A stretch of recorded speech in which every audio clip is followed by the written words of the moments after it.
Good evening प्यारे दोस्तों, आपके अपने यूट्यूब चैनल टारगेट विद आनंद में आपका स्वागत है। कैसे हैं दोस्तों? उम्मीद करते हैं आप लोग अच्छे होंगे और अपनी लक्ष्य को प्राप्ति के लिए निरंतर आप लोग प्रयास कर रहे होंगे। तो जैसा कि आप लोग पता है दोस्तों कि हम लोगों ने जो परसेंटेज का क्लास कर रहे थे और परसेंटेज का आज लगभग चौथा क्लास होगा परसेंटेज का। सबसे पहले हम लोग जो परसेंटेज की कुछ बेसिक बातों को हमने सीखा था, उसके बाद क्रमागत वृद्धि के बारे में हम लोग चर्चा किया था और उस पर कुछ क्वेश्चन हो चुके थे। अब आगे उसके आगे आज चर्चा करते हैं दोस्तों। तो देखते हैं आज के जो है क्वेश्चन कौन है, उनको सॉल्व करते हैं और कुछ सीखने का प्रयास करते हैं। जैसा कि दोस्तों पता है कि आप लोग हम बार बार कहते हैं कि कभी भी मैथ को जो पढ़ने के लिए सबसे पहले मैथ को समझिए। अगर मैथ के आप जो है मैथ के आप अगर बेस को आप समझ गए तो उसके क्वेश्चन को लगाने में बहुत ही आसानी होगी। आप आराम से उनके क्वेश्चन को लगा सकते हैं। कभी भी मैथ को जो रटने का प्रयास न करिए, सबसे पहले मैथ को समझने का प्रयास करिए और देखिए आपकी क्वेश्चन में क्या कह रहा है, क्वेश्चन में क्या पूछ रहा है उसको समझिए और उसको फिर सॉल्व करिए। तो आइए दोस्तों शुरू करते हैं आगे के जो क्वेश्चन।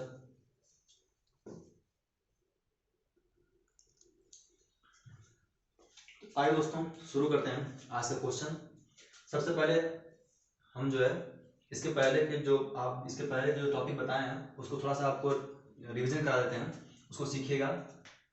कि जैसे हमने कल बताया था आपको क्रमागत वृद्धि के बारे में, हमने बताया था जैसे L गुण B आप करते हैं तो मान लीजिए एरिया क्षेत्रफल निकलता है, ठीक। तो हमने ये आपको बताया था कि जब इसमें बदलाव हो, लंबाई में बदलाव हो और जो है चौड़ाई में बदलाव हो, ठीक, तो इनका प्रभाव किस पे क्षेत्रफल पड़ता है, ठीक। यानी कि जब ये इसमें इसमें बदलाव परिवर्तन हो और इसमें परिवर्तन हो और उसके बाद क्या हो, क्षेत्रफल में परिवर्तन हो, तो यहाँ पे क्या लगाते हैं, क्रमागत वृद्धि वाला कॉन्सेप्ट लगाते हैं, ठीक। लेकिन यहाँ पे क्या कह रहा है, आपको ध्यान देना है इस क्वेश्चन में क्या कह रहा है कि यदि चीनी के मूल्य में 20% की वृद्धि हो जाए तो खपत में कितने प्रतिशत की जो है कमी की जाए कि खर्चा ना बदले। मतलब आपको देखना है कि दो परिणामों को गुणा करने में जो तीसरा परिणाम प्राप्त हो रहा है वो ना बदले। यानी कि आपको ये क्वेश्चन सब सॉल्व करेंगे तो आपको पता है मूल्य गुणे खपत बराबर खर्च। यानी अब इसमें क्या देखना है कि ये बदल रहा है, ठीक, ये भी बदल रहा है, लेकिन ये जो है क्या, ये नियत है, ये बदल नहीं रहा है,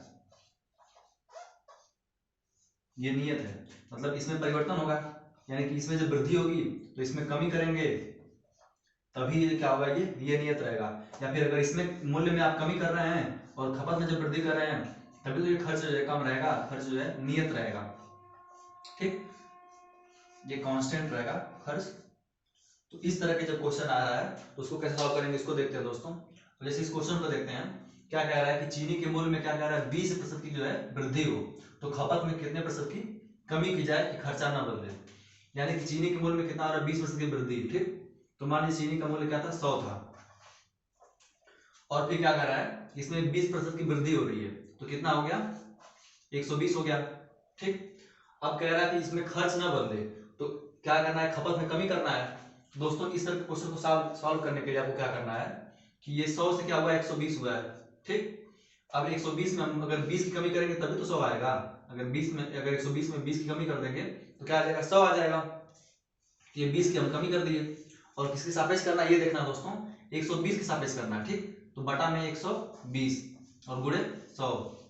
इसको जब सॉल्व करेंगे दोस्तों तो ये आ जाएगा 100/6 और 6 से जब भाग देंगे तो एक बार जाएगा, फिर आएगा 4, 6 बार जाएगा, 16 सही 2/3%। यानी कि कितने प्रतिशत क्या करेंगे, कमी करेंगे, किसमें, ये खपत में अगर 16 सही 2/3% की जब कमी करेंगे तो क्या होगा, उसका खर्चा जो है नहीं बदलेगा। तो ये था दोस्तों, इसको देखते हैं और इसके अलावा फिर एक और क्वेश्चन देखते हैं इसी कॉन्सेप्ट पे, उसको समझने का प्रयास करते हैं दोस्तों।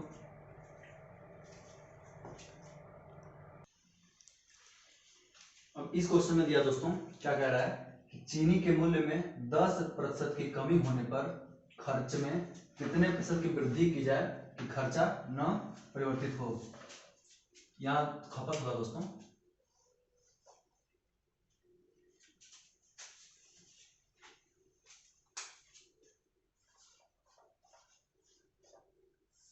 खपत में कितने प्रतिशत की वृद्धि की जाए।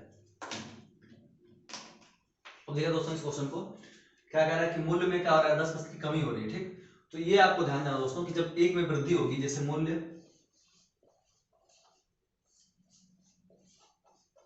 गुणे खपत बराबर खर्च, तो अगर मूल्य में जब कमी होगी तो क्या होगा, खपत में वृद्धि करेंगे, तभी क्या होगा, ये खर्च जो है क्या रहेगा, ये नियत रहेगा। यानी कि जितना पहले खर्च हो रहा था उतना अभी भी खर्च होगा। तो इस क्वेश्चन करने के क्या करेंगे दोस्तों, देखेंगे मूल्य पहले कितना था, 100 था। ठीक, अब कितना हो रहा है, 10% की कमी हो रही है, तो जब 100 में 10% की कमी करेंगे तो अब कितना हो जाएगा, 90 हो जाएगा। ठीक, अब क्या कह रहा है, अब कह रहा है खपत में कितने प्रतिशत की वृद्धि की जाए, तो आप 90 से फिर जो है पुनः 100 करना है आपको। ठीक, जब 90 से 100 करेंगे तो आप कितनी वृद्धि कर रहे हैं, 10 की वृद्धि करना है, 10 की आपने वृद्धि कर दिया, और किसके सापेक्ष कर रहे हैं, तो 90 के सापेक्ष आप कर रहे हैं। ठीक, तो 10/90 और गुणे में 100, तो इसको जब सॉल्व करेंगे तो यह आ जाएगा 100 और बटा में 90। ठीक, ये 100/9 आ जाएगा, क्योंकि ये 0 0 कट गया, 100/9 आ जाएगा। तो एक बार जाएगा 11, एक बार जाएगा फिर 11, एक बार जाएगा 11 से 1/9%। तो ये क्या आ जाएगा, इतना वृद्धि करेंगे, इतना खपत में वृद्धि करेंगे तो क्या होगा, खर्चा जो है वो नियमित रहेगा, यानी कि उतना ही जितना खर्च पहले हो रहा था उतना खर्च अभी भी होगा। तो ये दोस्तों इसमें आपको ध्यान देना है कि जब भी एक में कमी होगी तो एक में वृद्धि होगी। तो इस तरह क्वेश्चन को सॉल्व करने के लिए आप आसानी से जो है इस तरह सॉल्व कर सकते हैं। ठीक, अगला क्वेश्चन देखते हैं दोस्तों।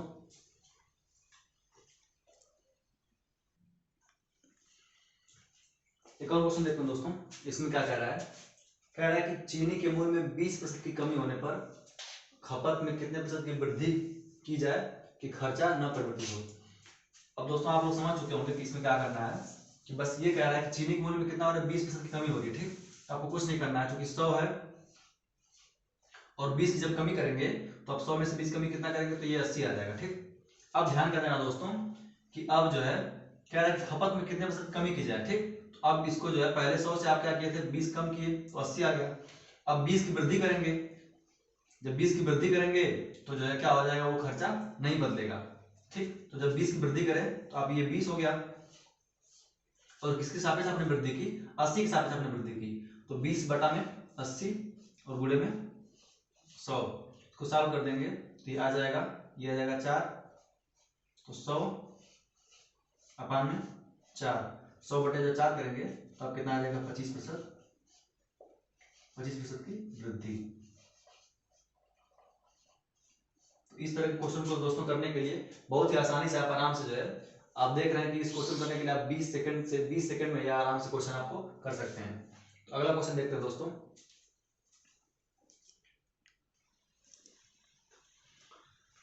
अब देखिए दोस्तों क्या दिया है क्वेश्चन में, कह रहा है एक सिनेमा घर में कुर्सियों की संख्या 25% कम कर दी जाए तो टिकट के मूल्य में कितने प्रतिशत की वृद्धि की जाए कि आमदनी न बदले। अब दोस्तों देखिएगा ध्यान से इस क्वेश्चन में क्या कह रहा है कि आप देखते हो कि सिनेमा घर में जो है कुर्सियों की कुछ निश्चित संख्या होगी, जैसे मान लीजिए n संख्या है। ठीक, और एक टिकट का कुछ मूल्य होगा, जैसे मान लीजिए एक टिकट का मूल्य कुछ है x हो गया। ठीक, तो ये कितना हो जाएगा, कुल बराबर हो जाएगा आमदनी, यानी जो सिनेमा घर की आमदनी होती है वो कुर्सियों की संख्या और टिकट के मूल्य दोनों पर डिपेंड करती है। ठीक, अब जैसे क्या कह रहा है कि कुर्सियों की संख्या क्या कह रहा है, 25% कम कर दी जाए, जैसे कोविड चल रहा है, कोविड में मान लीजिए कुर्सियों की संख्या कम कर दी गई। ठीक, तो कह रहा है कि 25% कम कर दी जाए तो आमदनी उतना ही करना है, मतलब जितना आमदनी हो रही थी उतना ही करना है। जब कुर्सियों की संख्या कम करेंगे तो आप टिकट का मूल्य बढ़ा देंगे। तो वही क्वेश्चन क्या कर रहा है कि कुर्सियों की संख्या को 25% कम कर दी जाए तो टिकट के मूल्य में कितने प्रतिशत की वृद्धि की जाएगी, आमदनी न बदले, मतलब आमदनी जितना हो रही थी उतना ही रहे। तो देखिए दोस्तों इसको करने के लिए क्या करेंगे आप, जो कि कुर्सियों की संख्या क्या कह रहा है, 25% कम, तो आप कुर्सियों की संख्या पहले क्या थी, 100 थी। ठीक, अब 25% जब आप कम करेंगे तो कितना हो जाएगी, 75 हो जाएगी। तो 100 से आपने कितना किया, 75 किया। अब टिकट के मूल्य में आप कितना वृद्धि करेंगे, तो टिकट के मूल्य में आप कितना वृद्धि किए, 75 से कितना 100 तक 25 की वृद्धि कर दी आप। और किसके सापेक्ष, 75 के सापेक्ष। तो 25/75 और गुणे में 100। जब इसको सॉल्व करेंगे आप तो 25 से कट जाएगा, ये 3 आ जाएगा, यानी कि 100/3 तो आ जाएगा 33 सही 1/3%। इतने प्रतिशत की अगर फिगर के मूल्य में वृद्धि कर देंगे आप तो जो आमदनी जितना हो रही थी पहले उतना फिर आमदनी होगी। क्लियर है दोस्तों इस पे क्वेश्चन। अब अगले टाइप के क्वेश्चन देखते हैं। इस टाइप के क्वेश्चन हो चुके हैं, 3-4 क्वेश्चन हो चुके हैं। अब इसी तरह क्वेश्चन जैसे और दे सकता है, आयत देता है, मान लीजिए आयत की चर्चा किया, आयत का जो क्षेत्रफल निकालते हैं आप तो क्या होता है, लंबाई गुणे में चौड़ाई और बराबर क्षेत्रफल होता है। ठीक, तो अब इसमें भी इसी तरह क्वेश्चन देगा कि आयत की लंबाई जैसे मान लीजिए कि 20% बढ़ा दी जाए। ठीक, आयत की लंबाई क्या कह रहा है कि 20% जो है वो बढ़ा दी जाए, तो चौड़ाई कितना प्रतिशत कम कर दिया जाए कि क्षेत्रफल ना बदले। तो कुछ नहीं करना है, वही जैसे 20% की वृद्धि हो रही है तो 100 से कितना हो रहा है, 120 हो रहा है। ठीक, अब इसको कम करना है तो 20 की कमी और बटा में 120 गुणे 100। तो इस कॉन्सेप्ट दोस्तों आराम से जो है आसानी से विद इन आप जो 15 से 20 सेकंड में क्वेश्चन को आराम से आप सॉल्व कर सकते हैं। तो आइए देखते हैं अगले टाइप का क्वेश्चन देखते हैं, उसको जानते हैं।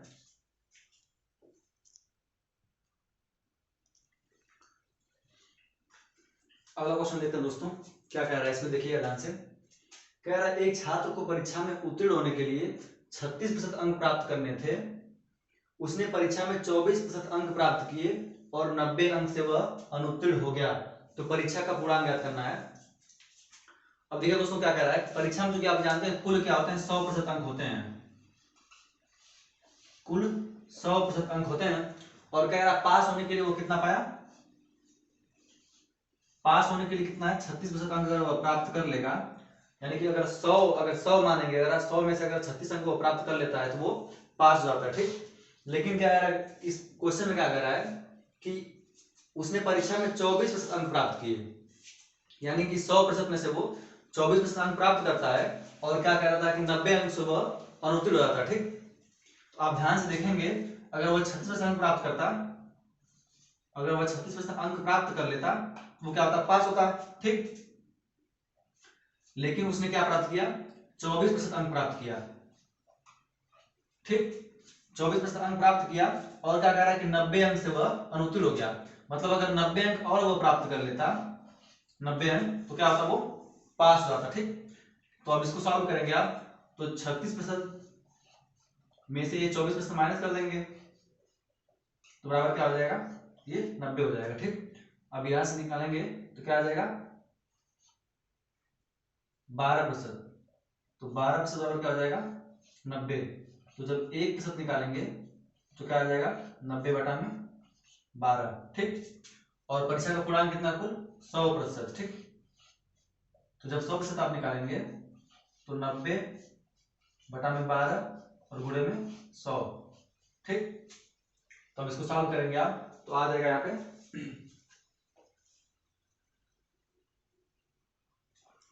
तो देखिए दोस्तों, इसको सॉल्व करेंगे तो जब 12 से डिवाइड करेंगे आप तो 12×6 = 72, 12 से 7 बढ़ जाएगा। ठीक, 84 ये आ जाएगा 6 आ जाएगा। ठीक, 6 और 0 60, तो 60 12 25 60, 5 बच जाएगा। ठीक, और ये 0, तो कुल कितना आ जाएगा, 750, यानी कि पूर्णांक कितने थे, 750, और 750 में से उन्होंने वो छात्र ने 24% अंक प्राप्त किए हैं। ठीक, तो अब ये पूछता है कि उसने कितने अंक प्राप्त किए हैं, तो 750 का निकालते हैं 24%, लेकिन चूंकि इस क्वेश्चन में क्या पूर्णांक पूछ रहा है तो पूर्णांक का कितना हो जाएगा, 750। कुछ नहीं करना दोस्तों, इसको आसानी से एक बार और समझने का प्रयास करते हैं। क्या कह रहा है देखिएगा ध्यान से, कि उत्तीर्ण होने के लिए वो कितना प्राप्त करना था, 36% अंक प्राप्त करना था। ठीक, यानी कि पास होने के लिए उसे कितना प्राप्त करना था, 36% अंक प्राप्त करना था। ठीक, और उसने प्राप्त कितना किया, 24% अंक प्राप्त किया है। अगर 24% अंक और अगर 90 अंक और वो प्राप्त कर लेता तो क्या होता है, वो पास हो जाता। ठीक, तो आपका समीकरण बन गया 36% बराबर 24% उन्होंने प्राप्त किया, और प्लस अगर 90 अंक और प्राप्त कर लेता तो कितना होता है, ये बराबर होता 36% के बराबर होता। ठीक, इसको सॉल्व करेंगे आराम से तो ये आपका आंसर आ जाएगा 750 अंक में, जो पूर्णांक आ जाएगा कितना, 750 अंक। ठीक, तो अगला क्वेश्चन देखो दोस्तों इसी परीक्षा से संबंधित।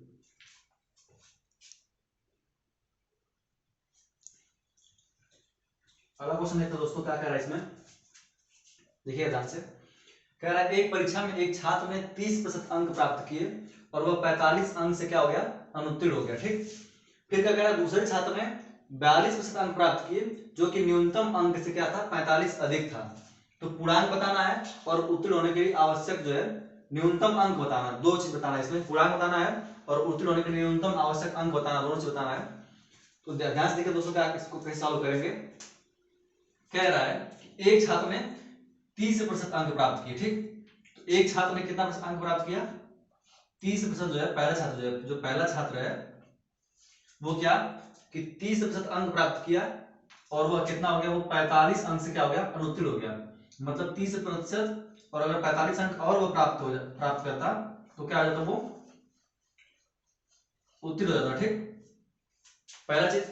और दूसरा छात्र क्या कह रहा है कि दूसरे छात्र ने क्या किया कि वो 42% अंक प्राप्त किया। ठीक, 42% अंक प्राप्त किया। ठीक, जो कि न्यूनतम अंक से कितना था, 45 अधिक था। यानी कि 42% अंक प्राप्त किया है और वो 45 अंक ज्यादा प्राप्त कर लिया है जो न्यूनतम उत्तीर्ण अंक के लिए, यानी उत्तीर्ण के लिए जो है ये उत्तीर्ण, ये न्यूनतम है। मतलब अगर इतना अंक वो प्राप्त कर लेगा तो वो पास हो जाएगा, ये भी न्यूनतम रहेगा। ठीक, तो ये क्या होगा, दोनों बराबर हो जाएगा। ध्यान से बस, अगर इसको आप समझ गए तो क्वेश्चन लगाने के लिए आराम से एकदम बिल्कुल आसानी से आप लगा सकते हैं। फिर समझिएगा क्या कह रहा है कि एक छात्र क्या कह रहा है कि 30% अंक प्राप्त किया। ठीक, तो 30% अंक प्राप्त किया और ये जो है वह कितना, 45 अंक जो है कम पाया, मतलब 45 अंक से अनुत्तीर्ण हो गया। ठीक, तो 30% अंक और प्लस 45 ऐड कर देंगे, दोनों को जोड़ देंगे तो ये जो न्यूनतम आवश्यक अंक है उतना प्राप्त कर लिया। ठीक, और दूसरा छात्र जो है वो कितना प्राप्त कर रहा है कि वो 42% अंक प्राप्त कर रहा है। ठीक, तो 42% ये अंक प्राप्त कर लिया और जो ये न्यूनतम आवश्यक अंक है उनसे कितना, ये 45 अधिक है। तो 45 से माइनस कर देंगे तो ये जो है न्यूनतम आवश्यक अंक हो जाएंगे। ठीक, अब दोनों को बराबर कर देंगे, इसको सॉल्व करेंगे तो 30% और प्लस 45 और ये बराबर हो जाएगा 42% और माइनस 45। अब इसको सॉल्व करेंगे दोस्तों, तो ये 30% है, इसको इधर ले जाएंगे और ये 45 को इधर लाएंगे तो क्या हो जाएगा, ये 45 इधर और ये माइनस इधर जाएगा, प्लस हो जाएगा। तो प्लस 45 और बराबर क्या हो जाएगा, ये 42% और ये माइनस क्या हो जाएगा, 30%। ठीक, तो 42 में 30 जाएगा, कितना आ जाएगा, 12% आ जाएगा। ठीक, तो 12% बराबर हो जाएगा आपका क्या, ये दोनों जोड़ देंगे तो 90 आ जाएगा। ठीक, तो फिर यहां से निकालेंगे 1% निकालेंगे तो 90/12। पिछली बार जो साफ किए थे तो 12 7 84 और बचा 6 तो 7.5 आएगा। ठीक, तो जब 100% निकालेंगे, जब 100% निकालेंगे तो 7.5 में 100 से गुणा कर देंगे क्या आ जाएगा, 750 अंक हो जाएगा।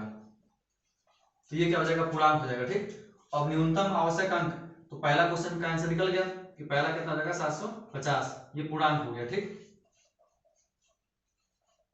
दूसरा क्वेश्चन निकालेंगे। दूसरा क्या कह रहा है, उत्तीर्ण होने के लिए न्यूनतम अंक, तो यही है, या तो इससे निकाल सकते हैं या तो इससे निकाल सकते हैं। ठीक, तो इससे निकाल लीजिए तो 750, ये 750 निकालेंगे, 750 का 30%। ठीक, तो 750 अब गुणे 30% निकालेंगे तो 30/100, 3 से गुणा करेंगे तो 5 से 15 को 5 हाथ में आ ले, 7 से 21 से 22, 225 हो गया और प्लस कितना, 45, फिर जोड़ देंगे 5 5 10, 4 2 6 1 7 और 2, यानी कि आवश्यक न्यूनतम अंक कितना हो जाएगा, 270। ठीक, और पूर्णांक कितना हो जाएगा, 750। तो ये था दोस्तों दोनों क्वेश्चन। इसको बिल्कुल आसानी से बस यहां समझना है आपको, एक बार इसको समझ लिए उसके बाद कैलकुलेशन से आसानी से आप लगा सकते हैं। तो अब देखते हैं इसी पे डिपेंड दूसरा क्वेश्चन देखते हैं दोस्तों। आइए दूसरे क्वेश्चन चलते हैं।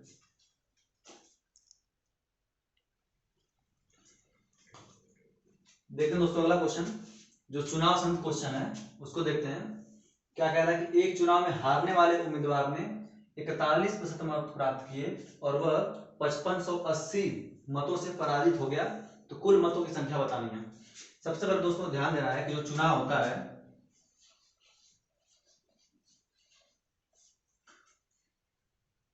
चुनाव होता है दोस्तों, तो इसमें क्या दो उम्मीदवार, कभी कभी दो उम्मीदवार होते हैं, मान लीजिए ए बी, कभी कभी तीन उम्मीदवार होते हैं। तो ये ध्यान देना कि उसमें कितने उम्मीदवार हैं, और उसमें ये ध्यान देना होता है कि क्या होता है कि कुछ मत जो होते हैं, जो मत पड़ते हैं, तो उसमें कुछ अवैध मत होते हैं और कुछ क्या होते हैं, वैध मत होते हैं। तो जो काउंटिंग होती है मेन जो है वो वैध मतों की होती है। वैध मतों के हिसाब से उम्मीदवार का जो है जो जीतने वाला होता है और हारने वाला होता है उसको डिसाइड किया जाता है। जो अवैध मत होते हैं उनको निकाल दिया जाता है। जैसे मान चुनाव कुछ हुआ, जैसे मान उसमें वोटिंग हुई तो 1000 मत पड़ गए, और उसमें क्या हो गया, 100 मत जो है वो अवैध हो गए। ठीक, तो 100 मत निकालने, ये 90 मत निकालने के बाद आपका जितना बचा 910। तो जो 910 मत बचे हैं इसी की काउंटिंग होगी, और इसमें देखते हैं कि विनर को कितना मिला है और जो लूजर होता है उसको कितना मिला है। उसी के हिसाब से जीत और हार का निर्णय होता है। तो क्वेश्चन में आपको ध्यान देना है कि उसमें अवैध मत की चर्चा किया है कि नहीं, ये ध्यान देना दोस्तों। अब इस क्वेश्चन को देखते हैं कि इसमें क्या कह रहा है।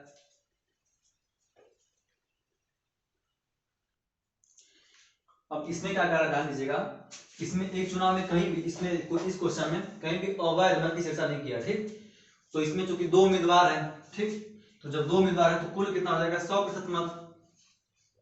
ठीक, हारने वाला कितना पाया है, जो हारने वाला पाया है वो पाया 41% मत।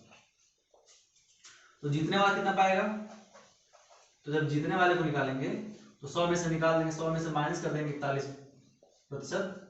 ठीक, तो ये आ जाएगा 59%। ठीक, तो जो जीतने वाला पाया है वो 59% पाया। ठीक, अब इन दोनों का अंतर देखेंगे तो कितना मत से वो विजयी हुआ है, वो जीता है कितना, 5580 मतों से। ठीक, तो 59% और माइनस 41%। ठीक, तो ये आपका दिया कितना, 5580।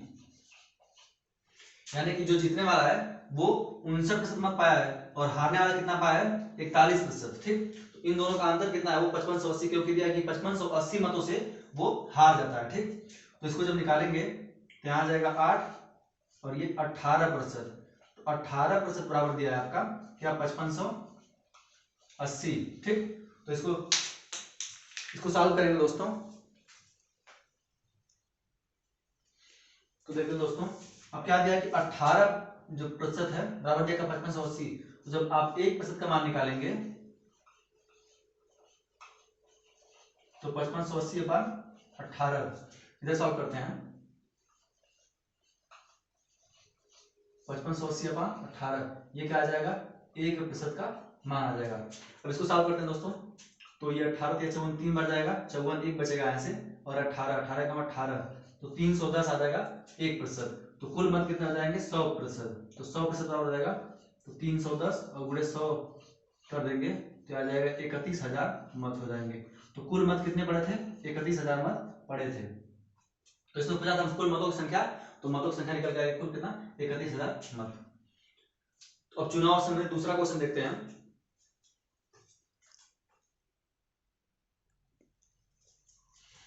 अब चुनाव संबंधित अगला क्वेश्चन देखते हैं दोस्तों, क्या कह रहा है, इसमें ध्यान से देखिएगा।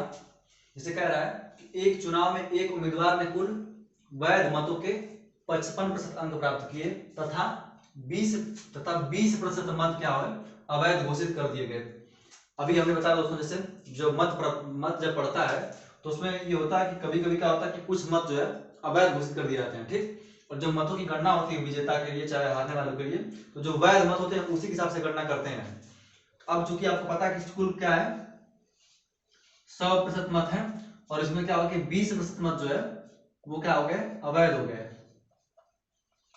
तो जो वैध मत बने आपके कितने बचे, जो वैध मत होंगे वो कितना हो जाएंगे, 80% हो जाएंगे वैध मत। ठीक, तो अब कुल मतों की संख्या क्या दिया, इसमें ध्यान दीजिएगा, कुल मतों की संख्या क्या दिया गया है, 7500। ठीक, तो जो कुल मत कितने हैं,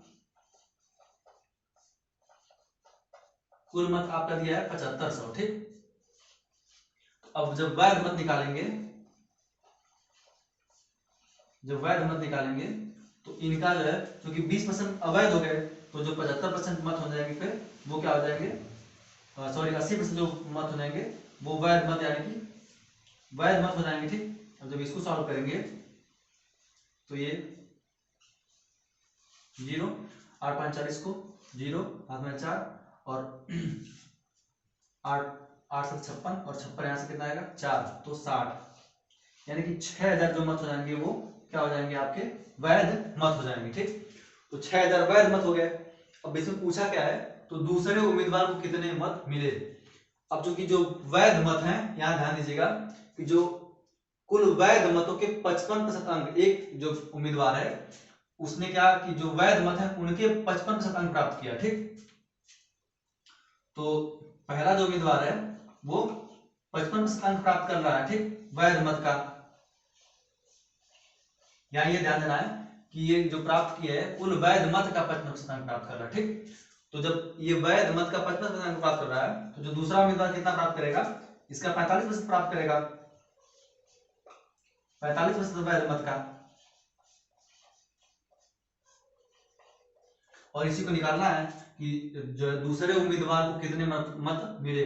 तो जो वैध मत है उसका कितना मिलेगा, 45% मिलेगा दूसरे उम्मीदवार को, और आपको वैध मत दिया 6000, तो 6000 का जब 45% निकालेंगे तो आपका हो जाएगा दूसरे उम्मीदवार द्वारा प्राप्त किए गए मत आ जाएंगे। ठीक, ये 0, 6 5 30 को 0, हाथ में 3 और 6 चौको 24 3 27, तो 2700 मत जो है उसे प्राप्त होंगे।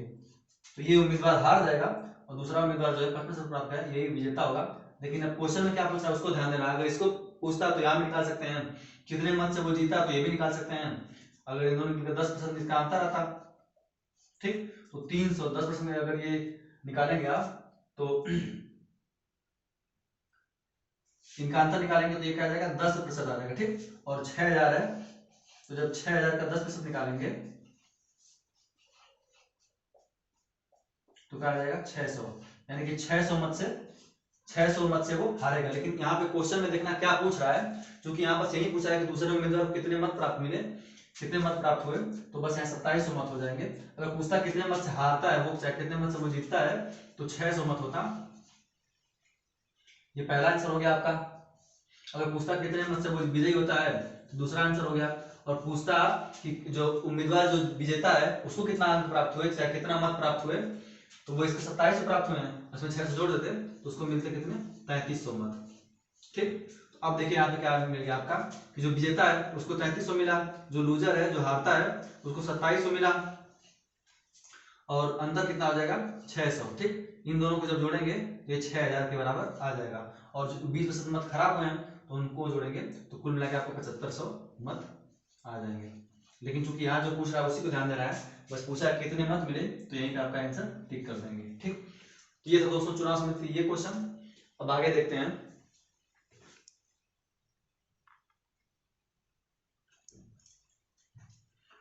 तो दोस्तों आज यही तक रखते हैं। आज परसेंटेज का चौथा क्लास हो गया और मुझे लग रहा है कि एक क्लास और लेंगे तो परसेंटेज के लगभग सारे क्वेश्चन कवर हो जाएंगे। उसके बाद हम लोग प्रैक्टिस करेंगे परसेंटेज का। तो आज यही तक रखते हैं दोस्तों। उम्मीद करते हैं आप लोगों को समझ में आया होगा, और अगर यदि आप लोग नहीं समझ में आ रहा है तो आप कमेंट के पिन में बताएं, आप जो है तो फिर से समझाने का प्रयास किया जाएगा। दोस्तों आज यही तक रखते हैं। एक क्लास और परसेंट लगेगा, 5वां क्लास हो जाएगा, उसमें लगभग पूरे जो है परसेंटेज को कवर कर दिया जाएगा। तो दोस्तों आज यही तक रखते हैं। और दोस्तों अगर चैनल पे आप नए हो तो चैनल को सब्सक्राइब करें और जो है अपना ढेर सारा प्यार दें दोस्तों। तो आज वीडियो यही तक रखते हैं। थैंक यू दोस्तों।